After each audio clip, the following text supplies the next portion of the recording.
जय हिंद दोस्तों, मैं पवन लठवाड़ एक बार फिर एक नई क्लास के साथ गुरुकुल दर्पण 60 के YouTube चैनल पर आप सबका स्वागत करता हूं। दोस्तों, हम पॉलिटी में पढ़ रहे थे आर्टिकल्स, ठीक है।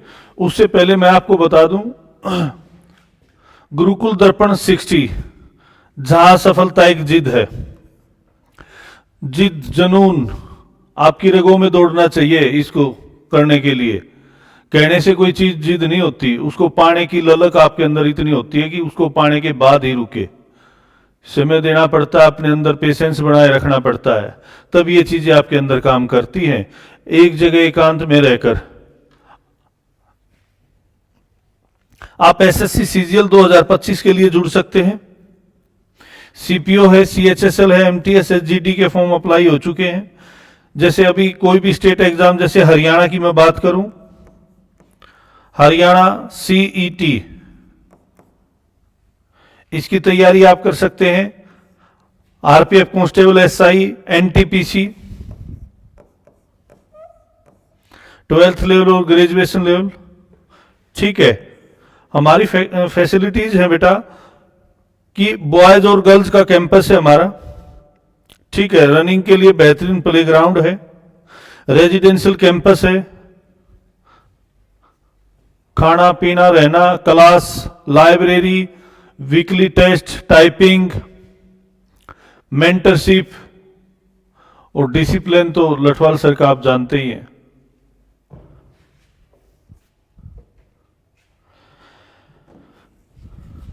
आज की क्लास है भारतीय संविधान। देखो, 22 भाग हैं संविधान में, 12 अनुसूची हैं,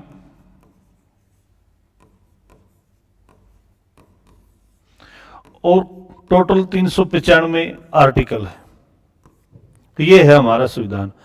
विश्व का सबसे बड़ा संविधान भारतीय संविधान है, सबसे कठोर और लचीला संविधान भारत का है, ठीक है। तो किस भाग में क्या विषय है और किस आर्टिकल के तहत आता है, ये सारी चीजें मैं इस क्लास में आपकी शुरू करते हैं। हाँ, एक शेर डबास के लिए बिल्कुल तैयार है।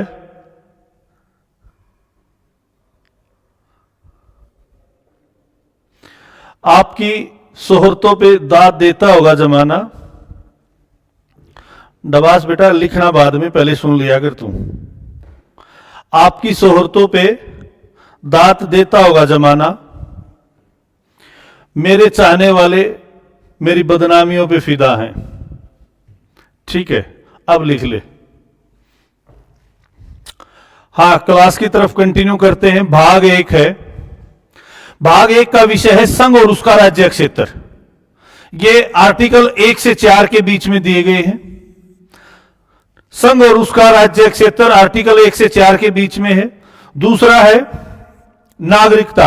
नागरिकता हमने ब्रिटेन से लिए। एकल नागरिकता का प्रावधान भारत में ब्रिटेन से लिया गया है, और आर्टिकल 5 से 11 इसके बारे में हमें बताता है, नागरिकता के बारे में, ठीक है। आर्टिकल भाग 3 क्या है? भाग 3 हमें मौलिक अधिकार,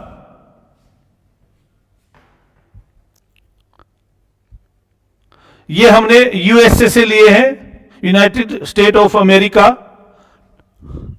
आर्टिकल 12 से 35 तक है मौलिक अधिकार। राज्य के नीति निर्देशक तत्व, ये आयरलैंड देश से लिए हैं, और 36 से 51 तक है भाग 4 के तहत। अब भाग 4 क में क्या है? मौलिक कर्तव्य हैं। कितने हैं? टोटल 11 है बेटा। कहां से लिए हैं? रूस से लिए हैं मौलिक कर्तव्य, और इनको 1976 में 42वें संविधान संशोधन में जोड़ा गया था, आर्टिकल 51A, अगली क्लास के साथ। भाग 5 विषय संघ है, और आर्टिकल 52 से 151 तक इसमें दिए गए हैं। 52 आर्टिकल हमें राष्ट्रपति के बारे में बताता है,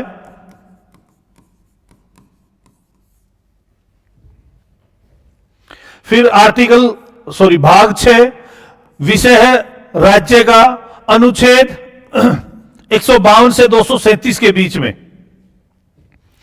भाग 7 क्या है? पहली अनुसूची के भाग ख के राज्य, पहली अनुसूची के जो पहली अनुसूची है हमारी, उसके भाग ख के राज्य है, और आर्टिकल 238 इसको निरस्त कर दिया गया है, हटा दिया गया है। भाग 8 संघ राज्य क्षेत्र, आर्टिकल 239 से 242 के बीच में इसके बारे में बताया गया है। फिर हमारी लोकल बॉडीज आती हैं, पंचायतें, अनुच्छेद 243 से 243 के तक, यानी कि 243 से 243A। भाग 9 क नगर पालिकाएं, गांव में पंचायतें बनी तो शहरों में नगर पालिकाएं बनी, आर्टिकल 243 तय से 243 ये 6 तक। भाग 9 ख सहकारी समितियां, कोऑपरेटिव सोसाइटीज, आर्टिकल 243 ये जैसे आर्टिकल 243 ये एन तक। भाग 10 क्या बताता है? अनुसूचित और जनजातीय क्षेत्र के बारे में बताता है। भाग 10 अनुच्छेद 244 से 244 के तक है बेटा। भाग 11 संघ और राज्यों के बीच में संबंध, ये हमने उपबंध ऑस्ट्रेलिया से लिया है, 245 से 263 के बीच में है ये। भाग 12 के में वित्त, संपत्ति, सुविधाएं और वाद, आर्टिकल 264 से 300 के तक है। ये सारी चीजें हमें संविधान के बारे में बता रही है, किस भाग में कौन से आर्टिकल काम करते हैं और किस विषय पर यह बताया गया है। इश्क कर लीजिए बेइंतहा किताबों से, एक यही ऐसी चीज है जो अपनी बातों से पलटा नहीं करती। इतनी गहराई में मत जा, डूब गया तो कितना बाबू काटेगा। क्योंकि कोई भी एक दिन में सफलता अर्जित नहीं कर सकता। धीरे धीरे आप अपने आप को मेंटेन करें, अपनी सीटिंग बढ़ाए, रेगुलरिटी जरूर बनाए रखें। आप कहीं भी पढ़ रहे हैं, घर पे हैं, आप लाइब्रेरी में हैं, आप क्लास में हैं, आप किसी कोचिंग संस्थान में हैं, कहीं भी हैं बेटा, रेगुलरिटी बहुत जरूरी है। चाहे रेगुलरिटी 2 घंटे की हो, चाहे रेगुलरिटी आपकी 4 घंटे की हो, उसको बढ़ाने की कोशिश करो, ठीक है। क्योंकि बेटा बहुत सारी चीजें हैं आपको इस एज में समझ में नहीं आती, ठीक है। जिंदगी के हाथ नहीं होते बेटा, पर वो ऐसा थप्पड़ मारती है जो पूरी उम्र याद रहता है बेटा, ठीक है। आज आपके पास एक एज है, एक टाइम है, प्रोटेक्ट करने को फैमिली है, गाइड करने को सब है। कल जब आपका एज निकल जाएगा तब कोई नहीं होगा। तो मैं यही शुभकामनाएं दूंगा आप सबको कि आप अपनी अच्छे से तैयारी करें और अपने भविष्य को उज्जवल बनाएं। जय हिंद, जय भारत।